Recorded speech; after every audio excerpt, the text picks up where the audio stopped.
AITA for telling my half-siblings I will never regret choosing to live with my grandparents over them and their mom. I, 33, lost both of my parents by the time I was 10. My mom when I was 5 and my dad when I was 9. My dad had remarried and had a kid with his wife, and they had another on the way when he died. My grandparents and dad's widow fought for custody of me, and because I wanted to be with my grandparents, they won the custody battle.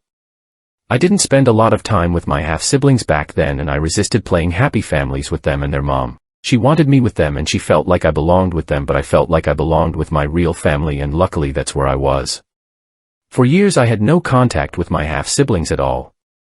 This all changed 3 years ago when they reached out and said they wanted to know me and have me in their lives.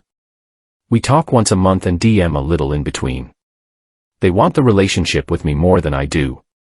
But even more than that, they have expressed on a number of occasions that they feel like the courts made the wrong decision and they feel my choice was wrong. They keep looking for me to regret the choice. And they have mentioned several times that their mom has longed for a relationship with me and misses me. A few times they called their mom my mom. I corrected them and would always make it clear I never considered her my mom. They never understood this and they questioned me on this, and I always answered. Last time we talked they told me they need to hear me say I regret choosing to live with my grandparents over them and their mom.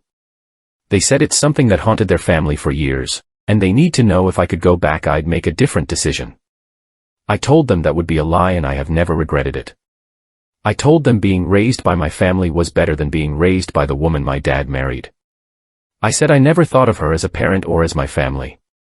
They asked me how I could get to my age and have kids, I have 3, and feel that way.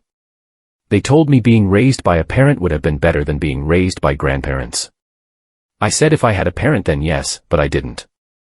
Both my parents are dead and their mom was never one of mine. Then they had me confirm my lack of regret, and they said I was fucking cold and should have a heart considering their mom fought so hard for me and loved me as her own. I refused to apologize and they were more than happy to talk at me for hours about how awful I am. Instead of listening I ended the call. AITA.